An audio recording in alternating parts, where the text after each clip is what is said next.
السلام علیکم پیارے دوستو، کیسے ہو آپ سب لوگ؟ امید کرتی ہوں آپ سب لوگ خیریت سے ہوں گے۔ تو پیارے دوستو، اچھی کہانیاں سننے کے لیے ہمارے چینل کو سبسکرائب کرنا اور ہماری ویڈیو کو لائک کرنا نہ بھولیں۔ تو پیارے دوستو، آج میں آپ کے ساتھ جو کہانی شیئر کرنے جا رہی ہوں اس کا عنوان ہے بھالو کی اشرفیاں۔ ایک مرتبہ کا ذکر ہے کہ ایک کسان پڑوس کے گاؤں میں ایک امیر آدمی سے ملنے کے بعد جنگل کے راستے اپنے گاؤں کی طرف جا رہا تھا۔ وہ امیر آدمی بڑا سخی تھا۔ وہ فقیروں اور نیک لوگوں کی بڑی عزت کیا کرتا تھا اور ان کو اشرفیوں اور قیمتی تحائف سے نوازتا تھا۔ اس امیر آدمی نے غریب کسان کو بھی ڈھیر ساری سونے کی اشرفیاں تحفے میں دے دی تھیں۔ اتنے سارے سونے کے سکے پا کر وہ غریب کسان بہت خوش تھا۔ خوشی کے مارے وہ گنگناتے ہوئے جلدی چل رہا تھا تاکہ جنگل کا خطرناک راستہ جلد از جلد پار کر سکے۔ اپنی دھن میں مگن اس کسان کو اچانک اس وقت شدید جھٹکا لگا جب اس نے اپنے سامنے ایک ریچھ کو دیکھا۔ اب وہ بڑی مشکل میں پھنس گیا تھا۔ اسے کوئی ترکیب نہیں سوجھ رہی تھی کہ اب وہ کیا کرے۔ آخر کار وہ پیچھے کی طرف بھاگنے لگا۔ جب ریچھ نے اس کو اس طرح بھاگتے ہوئے دیکھا تو وہ بھی اس کے پیچھے بھاگنے لگا۔ دوڑتے کسان بری طرح تھک گیا۔ اس کے پاؤں کانپنے لگے۔ تھکن کے مارے وہ ایک جگہ کھڑا ہو گیا۔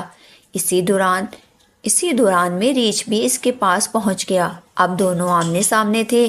کسان سوچ میں پڑ گیا، اگر اپنی جان بچانی ہے تو اسے ریچھ سے لڑنا پڑے گا۔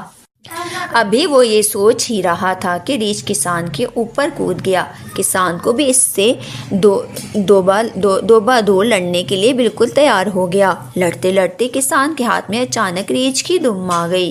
کسان نے پوری طاقت سے دم کو پکڑ کر گول گھمانا شروع کر دیا۔ کسان اور ریچھ دونوں گھومتے رہے۔ ایسے میں کسان کمرے سے بندھی ہوئی تھیلی میں سے سونے کی اشرفیاں نکل کر چاروں طرف گرنے لگی۔ کسان کو اپنی جان بچانے کی فکر تھی، اس لیے اس نے سونے کے سکوں کو اس طرح گرنے کا کوئی افسوس نہیں ہو رہا تھا۔